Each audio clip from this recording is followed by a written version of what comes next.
the Brown boys, the Brown boys, the Brown boys, we the Brown boys, the Brown boys, we the Brown boys.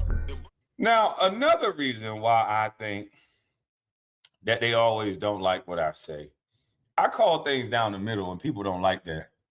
And I think I'm starting to get attention from other type of content creators on the things that I say. You guys said Gilbert Arenas get to talk about me because he's been around me in the locker room. Okay, we'll go with that logic.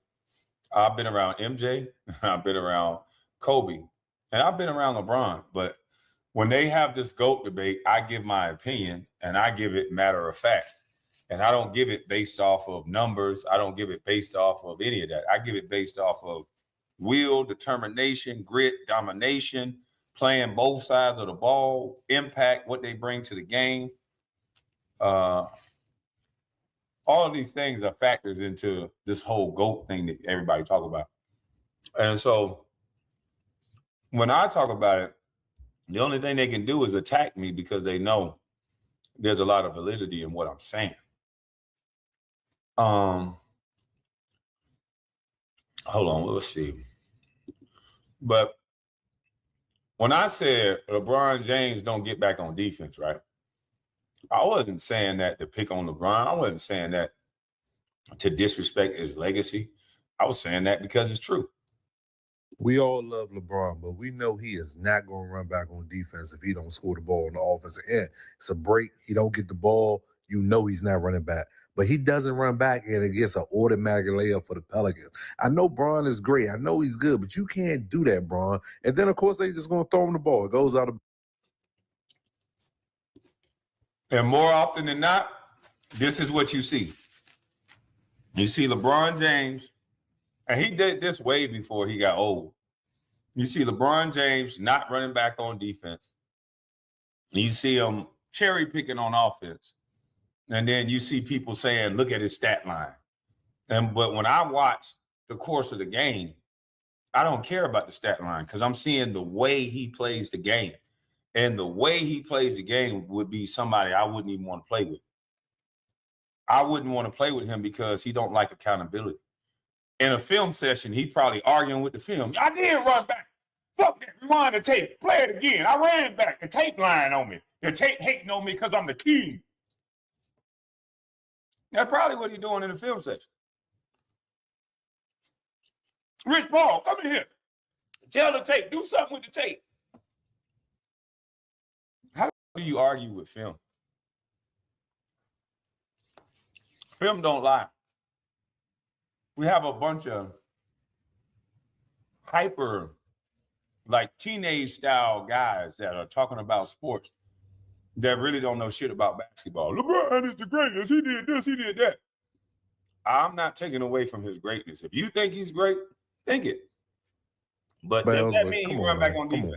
We all love LeBron, but we know he is not going to run back on defense if he don't score the ball on the offensive end. It's a break. He don't get the ball. You know he's not running back. But he doesn't run back, and it gets an automatic layup for the Pelicans. I know Bron is great. I know he's good, but you can't do that, Bron. And then, of course, they just going to throw him the ball. It goes out of bounds, but come on, man. Come on. Yeah, so they're mad at me for that. Then people try to, come make their personal attacks. That's cool. That's cool enough. But let's see. What else I said? I said LeBron is not like Kobe, not like MJ, because LeBron is soft. LeBron placates to the crowd, placates to the referees because he wants the easy way out. You see Kobe right there saying soft. Now watch this play. Let's go. Look at the tap on his head. And now I don't know why he went to the sideline to bend over right in front of this dude's face so this dude could put his camera right up his behind. But the dude got his camera right up LeBron's crack, and LeBron is backing up right into these guys' face. Look at the camera.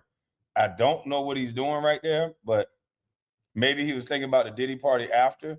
But he got tapped on the top of the head. Look at that. This with an open hand on the top of his head. it required him to slow down, rub his head, bend over in somebody's face to where his butt crack is right in this dude's face.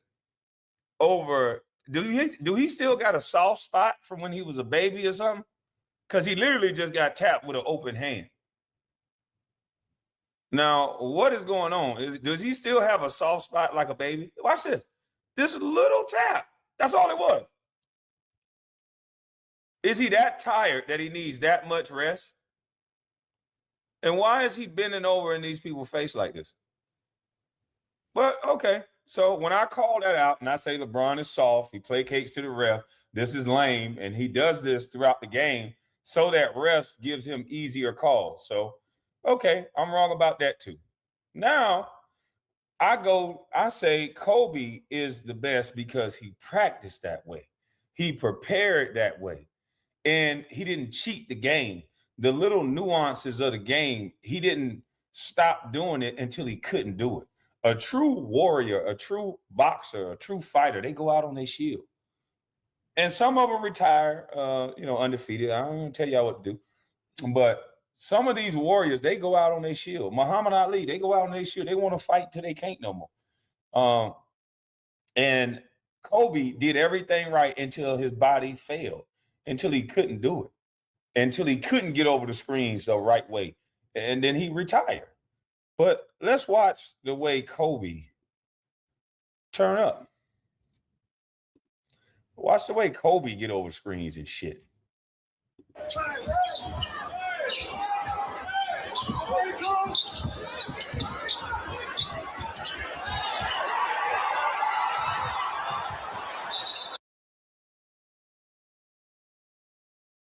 Look at the way Kobe is diving on the ground for the ball. Look at the way Kobe is playing defense.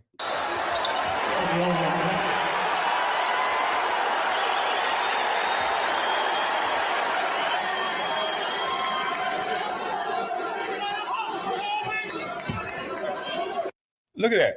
The reason why LeBron will never get the love and respect and the admiration of the crowd and the fanfare, because that right there you cannot teach. This man was already in the GOAT conversation.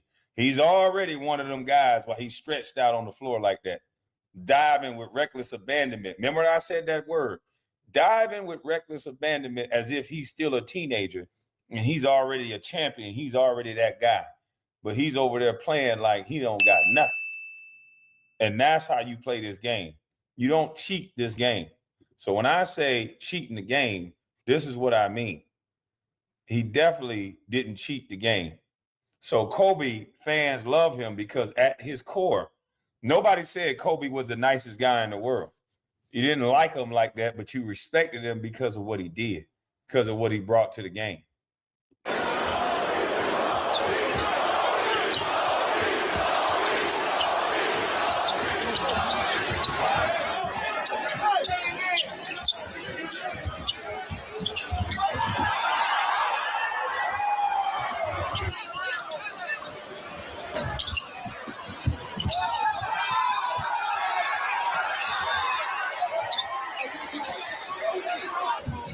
Look who was there. Look who was there hustling, doing the little things after guys were missing shot. Kobe. Look who was there hustling, doing the little dirty work. Kobe. LeBron James was on the court. Stephen Curry. Who all was out there? I know LeBron James was out there, but they're yelling out, Kobe, Kobe, Kobe. And we still asking, how did he skip Kobe?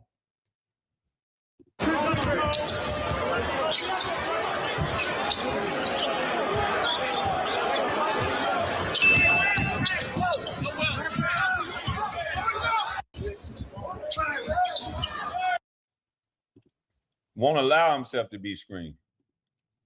But now we left with this. In this LeBron era, we left with this.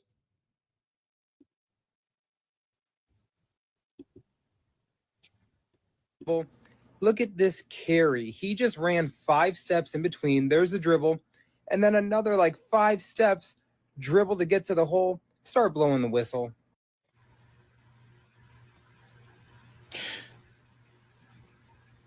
What the is the NBA doing, man? You looking at who was an avid fan. What the the NBA doing, man? That's clown shit. But the game's better now. You're a guy. The NBA is broken and it needs to be fixed. Nembhard is a small dude. He just went the full length of the court in basically 2 dribbles. Look at this, 1 dribble. Look at this carry. He just ran 5 steps in between. There's the dribble. And then another like 5 steps, dribble to get to the hole, start blowing the whistle. Stop hating. These players athletic. These players are just way more athletic than Dominique. Who the hell is Clyde the Glide Drexler? Yeah.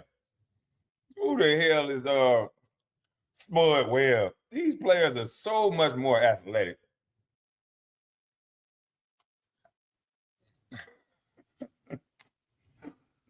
These guys are so strong. Let's put them up against Earl Boykins and let's see. You want to test some strength?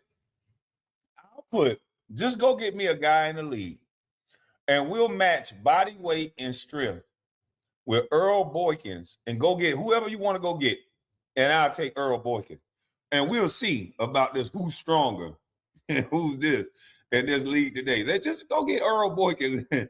Let's put him up under, let's test what he used to bench and what he used to max with his height and his weight against whoever you want to go get. And we'll see who's stronger. Since you know every damn thing.